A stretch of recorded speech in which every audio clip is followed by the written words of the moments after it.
Hello everyone, welcome back to the channel. Wanted to talk a little bit tonight about how short and long the papal conclave could be. The longest in history was 2 years and 2 days. Pope Francis's was on the short side. It took just under 2 days. I believe it was on the fifth vote. But the shortest was a guy named Julius II in the early at the start of the 1500s. And if you are a religious or art history or Renaissance scholar, you will know Julius II well.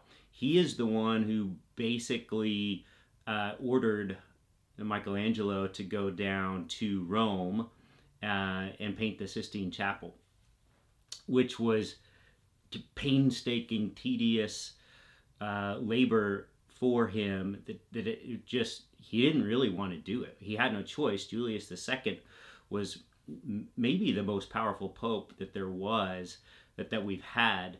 Early on, like, he was a pope for, I believe, 10 years, I was reading. And so he not only began the reconstruction of St. Peter's Basilica, which we now have, he also started construction on the Vatican museums, which are just a magnificent complex, and the Sistine Chapel painting by Michelangelo, and the Raphael rooms, which we've mentioned before. The big giant School of Athens fresco is just one of many works of art, but you've got the Raphael rooms. And this guy, he was elected pope in a few hours. And only two people did not vote for him. That is himself and a French guy who was kind of supporting an arch rival. So the French monarchy was kind of doing their own thing. And for a time, they had come away with Avignon, which was a different place. The papacy moved from Rome to France in the 1300s. Just basically, you had two popes, a pope and an anti-pope. Anytime you had two popes, which does happen sometimes, you would refer to one of them as the anti-pope. But Julius II, pretty ruthless guy, pretty power-hungry guy. He achieved his election through promises, mostly promises, also bribes, also just striking fear into any potential opponents. So it was apparent when the conclave started that he was going to be the guy.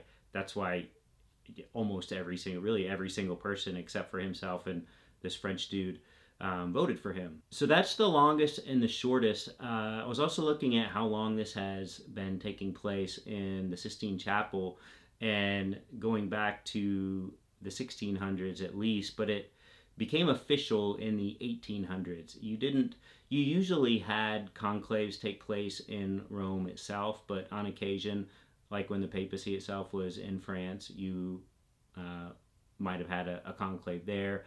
You might have had conclaves up in Tuscany, other places. The Medicis were very influential, so their candidates would do well sometimes. Just throw some money around, you throw some promises around, some protection around, some threats around. That's how things were done then. These men are not frequently the best people. They often were not. Nowadays, you've got some pretty great people. You've got Pope Francis, Pope Benedict, Pope John Paul II. You've got other great ones.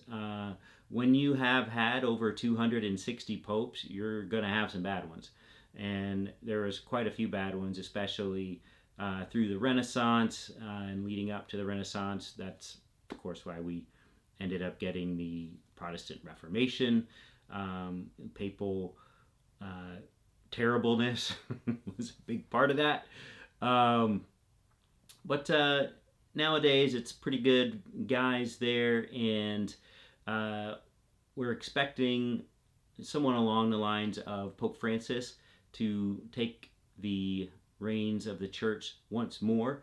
Another thing I was looking at is when did popes kind of become as powerful as they were. And you could trace that all the way back to the time of Charlemagne when they finally got, and this would be around 800. But in the 700s, you had popes. They had their own state, their papal state, and you could have your own little city. That's why they're their own kind of nation right now. But that goes back to the 700s initially, and then it just grew into an administrative state, and it grew into the popes were really responsible for not just the religion of Rome and the Roman people, but just the safety and the administration of Rome itself. You had the barbarians coming through there from, 300s, 400s, 500s. The Byzantine Roman Empire was not able to protect Rome very well. So it really took the Franks coming along with Charlemagne, beginning with Charlemagne's dad, I guess, before Charlemagne. But Charlemagne really sealed the deal. He is the one that defeated the barbarians that were running things called the Lombards at that time, drove them out. So he was basically a hero of the Roman people, and he was crowned Holy Roman Emperor by the Pope in 800 AD on Christmas Day. Charlemagne's awesome. That's probably a whole YouTube channel in itself. But a lot of these things go all the way back to when you hear the word tradition. That's just something that's been handed down. That's what the root of it means, and that is the Catholic Church. You have Protestants. You have sola scriptura, which means only if it's in the Bible, in the words of the Bible itself, would they subscribe to it. But the Catholic Church goes beyond that. They go tradition. They go church fathers. They go things that weren't actually in the Bible. Maybe they were outside of the Bible and they just didn't make it into the final version of the Bible. They look at the Word of God as something that is in there in the Bible, but our understanding of it can evolve. We don't have to have the 100 AD understanding of things nowadays. We can maybe understand what these words and teachings meant now, looking back.